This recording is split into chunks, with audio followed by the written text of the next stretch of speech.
Grace to you all this morning, and peace from God our Father and from our Lord and Savior Jesus the Christ. Amen. Amen. If we were strangers and I were meeting you for the first time, I want to know a little bit about you just as you want to know a little bit about me. And probably on that first meeting, depending on the context in which we were meeting one another, I'd just get some basic information as with you that would give you certain marks of my identity, and I would know a little bit about your identity. Perhaps as that relationship with one another deepened and we spent more time together, we learned more about one another to the point where in a very intimate relationship, a very secure relationship, we might know some secrets about one another that aren't generally shared. And as you consider that whole spectrum of markers of your identity, things that are obvious and things that are not known by almost anybody, the question comes up, what defines who you really are? Which of those things really make you the person that you are that interacts with the world on a day-to-day basis? How much of that is important and significant and really determinative, and how much of that is just kind of a casual marker of your identity? Now, we probably won't agree on that. People have all kinds of different definitions of what's essential to a person's identity and what's not.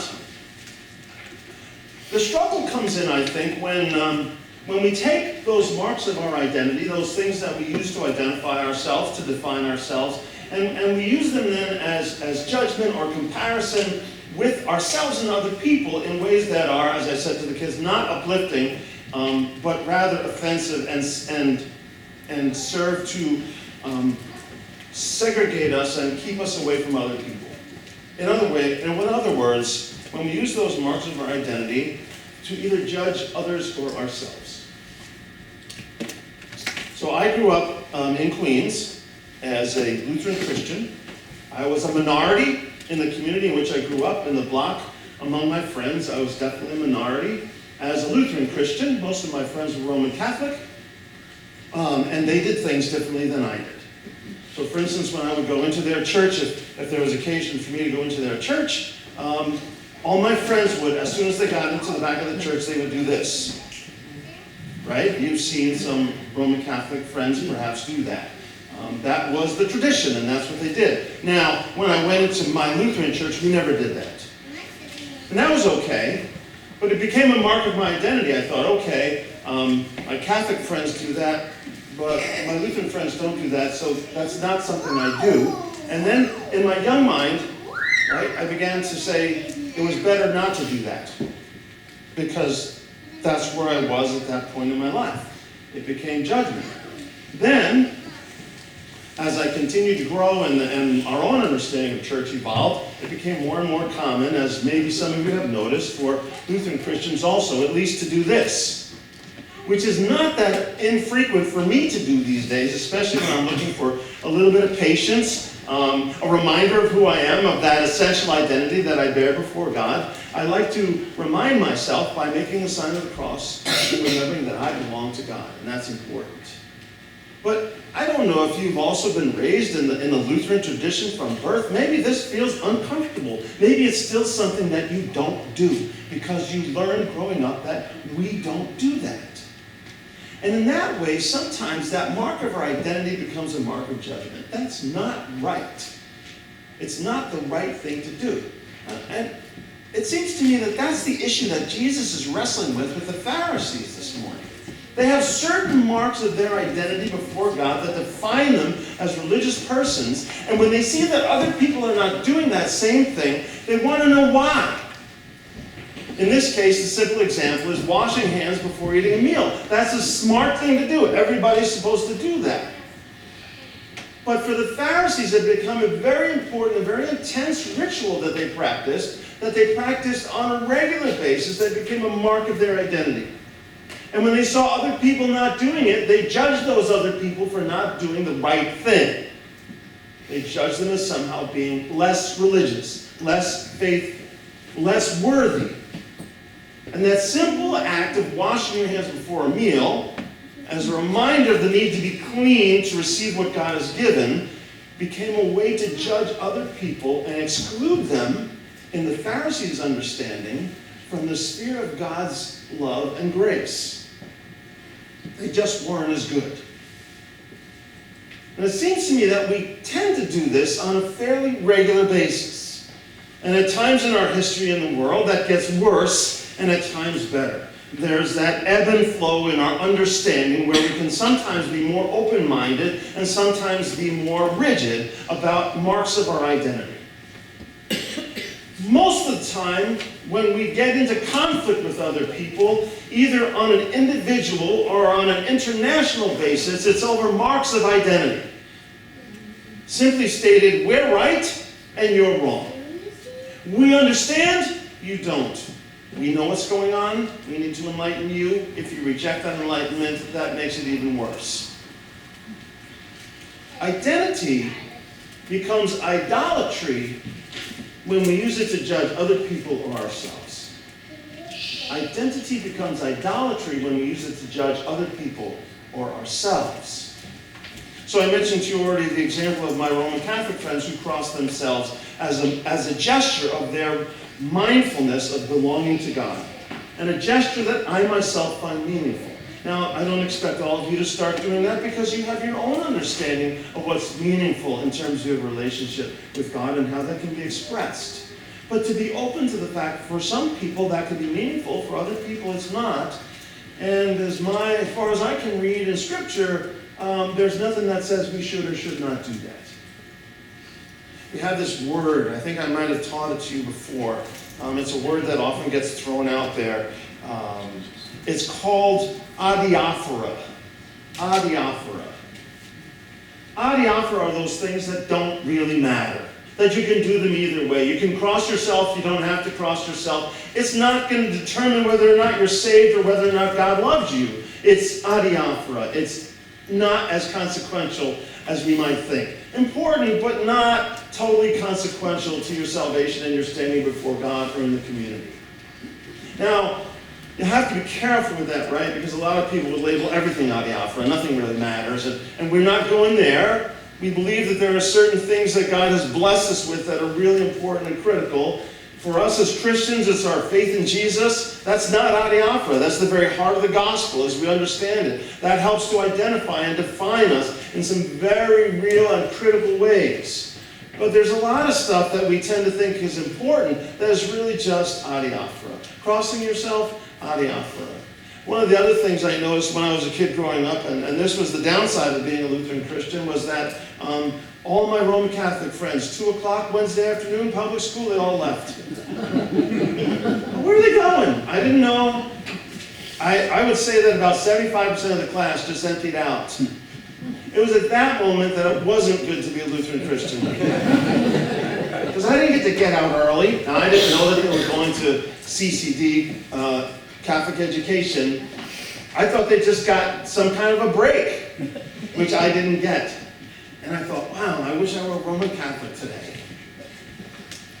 To judge oneself, though, to judge oneself or others based on these marks of identity is not, I'm convinced, what God really wants us to do. And it tends to be our human inclination to do that. To judge other people based on their differences from us, or to judge ourselves based on our differences from other people. And that's what Jesus is challenging in the Pharisees. That's why he says to them, look, I get what you're talking about. I'm certainly not new on the scene in terms of life of faith, but I think your emphasis is misplaced on things that are really adiaphora and inconsequential relative to things that really matter. Because the problem in this confrontation between Jesus and the Pharisees was that they were not only asking Jesus, why do your disciples eat and do things this way, but by implication, they were judging the authenticity of his witness to the Father. They weren't just asking about the details. They were judging the authenticity of his witness to God's presence in the world. In other words, because he wasn't teaching his disciples to do the right thing, as a good rabbi should, then he wasn't really a good rabbi. The irony is, what they were saying was he wasn't representing God. Let that sink in for a minute, right? That we as Christians understand Jesus to be God incarnate, And the Pharisees, the religious leaders of the day, were saying the things you're doing are not representative of God. But they had to be. And it was because the Pharisees had a fairly rigid understanding of how God works and what God does in their own minds that they could not see God doing new things in new ways with new people for the sake of the world. That's the challenge.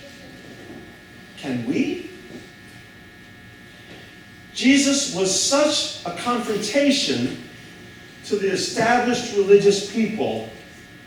You know what happened? They had to get rid of him. So he was crucified. He defined God's presence, in such open and gracious ways that included even those who didn't wash their hands before meals, who didn't observe certain traditions, that they couldn't take that comparison between their understanding of a relationship with God and Jesus's. And they had to get him out of the way. Because he was an embarrassment and an affront and a challenge that they had no answer for. So they eliminated him so they wouldn't have to face the challenge. God is always about, I believe, doing something new. The world is different. You're different. Everything changes. That's the constant. And God seeks to reach us wherever we are in the changes of our lives. And sometimes the old ways, the traditions, are perfect. And they help us feel grounded. And they give us a sense of meaning and purpose. And sometimes the old ways and the traditions miss the needs of the people, or of some people, and they need to be changed and transformed. Because God is always seeking to speak to our hearts and our concerns and our frustrations and our joys in ways that are always new and relevant and purposeful. The traditions, the habit, the liturgy, if you will, that we use on a Sunday morning becomes a framework in which to experience God's grace and presence.